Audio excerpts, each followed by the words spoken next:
Hello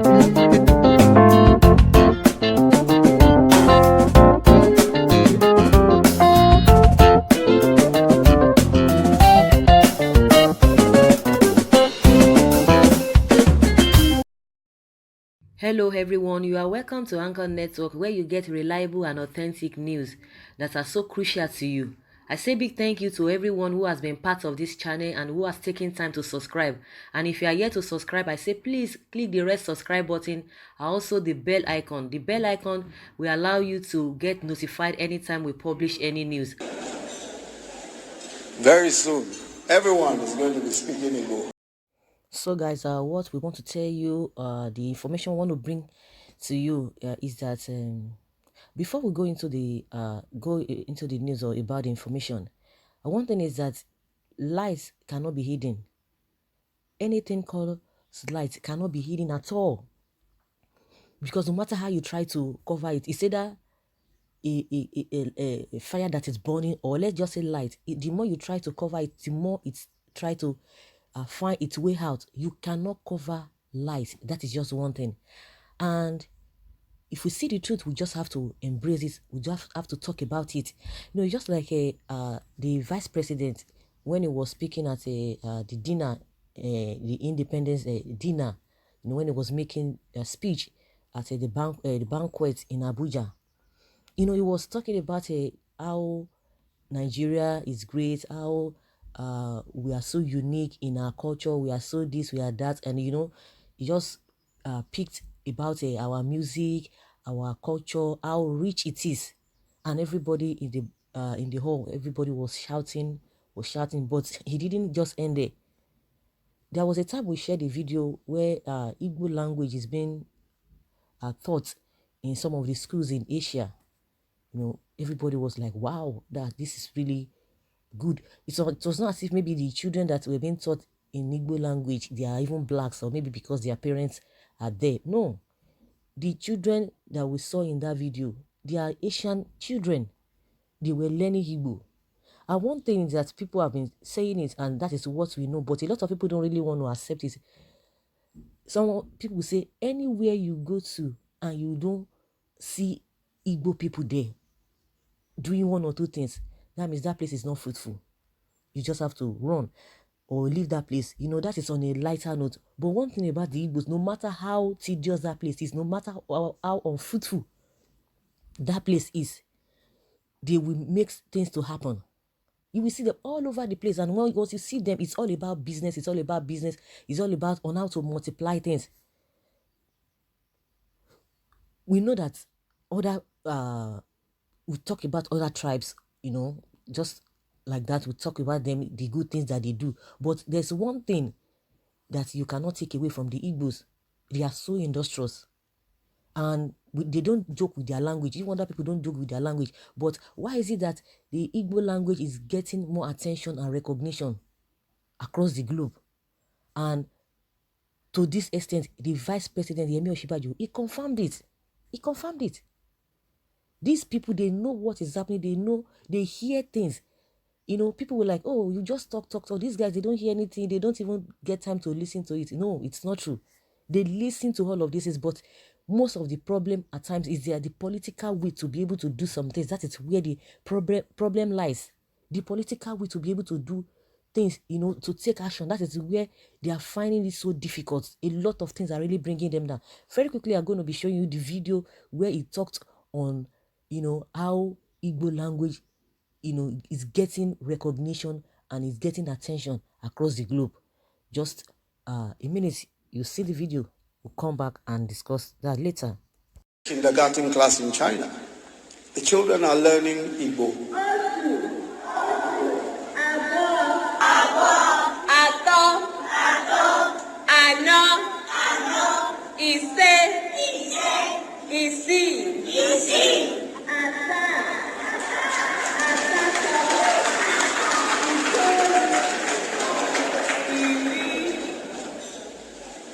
Very soon, everyone is going to be speaking Igbo. Our contemporary dances have so much swag. From Skelewu. So guys, you could see how people, were laughing, everybody was chanting and all of that. You can't take that away. You talked about all this shaku shaku body, all those dance, all the way at which, most of the things we do in Nigeria, it gets across to other countries, both especially African countries and all of that. And one thing about most Nigerians, once they leave Nigeria, they don't they don't tend to forget their language. You will still see them exhibiting, their culture. Of course, we still have some people, who would tell you, oh, I don't want, they try to bring down their country, try to bring down their language, they try to bring out their culture. You'll be speaking English. Some people will be telling you, oh, your diction is not this, your this is not that, your accent is not this. Somebody was saying, no, accent, what? That is who you are. You are a Nigerian and you have to speak like that. You don't need to be ashamed of yourself. And because of inferiority complex, a lot of people, are mixing it. They are missing it. You are a black, and when the outside world, when they see you, they don't even know whether you are from Nigeria, or you are from Ghana, or you are from whatever. They just believe that everybody is Africa. Once you are black, everybody is Africa. Some people even think that Africa is a country. They don't even know that Africa is a continent. They'll be asking you questions. Oh, do you know this is super person in Africa? You like Africa? Africa is a continent. even Nigeria, even in Nigeria, how can you even know somebody even in your community, let alone the state, let alone the country? They don't even know the difference. So what I'm trying to say is that it is the way you speak. Some people just try to emulate, the way other people speak their language, most especially when you are speaking English. When an Indian man is speaking English, you will know this person is from Indian. Apart from maybe you see his look or her look, but our people, few people, let me just say few people, when you are speaking your Nigerian English, they tend to say, oh, your accent is this, your diction is this. That is to tell you that some people still have this slavery mentality.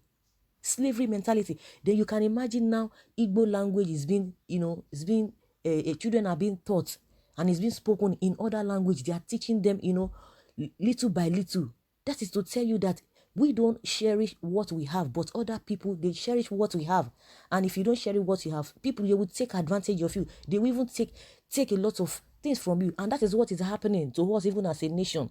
Most of the things, most of the national resources that we have, we don't value them. And that was when the colonial people, when they came the other time, they went to Benin, they took all our natural things, all this our artifact and everything. They took it because they know the value. Now even the Benin Kingdom is trying to retrieve all of those things back. If you go to UK, go to London, go to their museum, you will see all the things, all this Benin, uh, uh, uh, uh, all their heritage, their properties and all of that. You'll just be wondering. And people go there to pay and watch it. Those people, they know the worth, they know our worth, but they just tend to make you feel that you are nothing. But if we don't project ourselves, nobody will want to see us. If you don't look, if you don't appreciate yourself, people will not appreciate you. That is just the way it works. So for the vice president, you could see from the video, they see things that are happening. And mostly, let's come back to the issue of the Biafrans, the Igbos. They are all over the place in the world, all over the place, not even only in Nigeria, all over the place. Are you talking of all over the place? Even you hear when even Nnamdi Kanu was saying it, that they have their presence. The Biafrans, they say they have their presence in all the countries of the world. And that is just it. They move anywhere you can think of, no matter how far, no matter how tedious, no matter how strict that place could be. Let me just use that word. You must see that they go far and near, and couple with the fact that they are so industrious to the extent that their language is being taught. Igbo language is being taught, in Asia countries and in other places that we don't even know. Recently I stumble on how Igbo language is being taught in the UK, one of the cities there.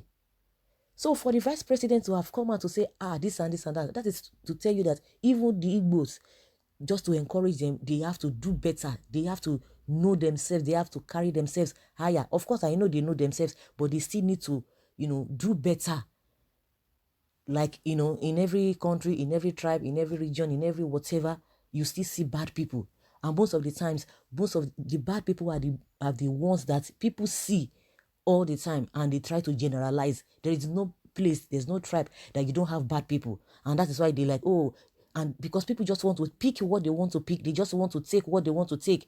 The good aspect of what is happening, they wouldn't want to share it. And that's why you see all this Western world, go to BBC, go to all this Al Jazeera, they will be portraying bad things happening in Africa. And that's why most of their people, they were like, they just think that Africa is a kind of a place where people even, people don't even have people just drink water with pigs. They just believe like, oh, people, everybody, is living on a tree in one kind of jungle and all of that, because that is what they have shown to them. The bad side of Africa, the bad side of Nigeria, that is what they tend to show to them. They don't want to show the good side of the people to the world. So it is we that we need to project ourselves the more. So guys, I would like to I'll stop here. I would like us to continue the conversation in the comment section. Please leave your comments and make it clean. Thank you very much. Bye.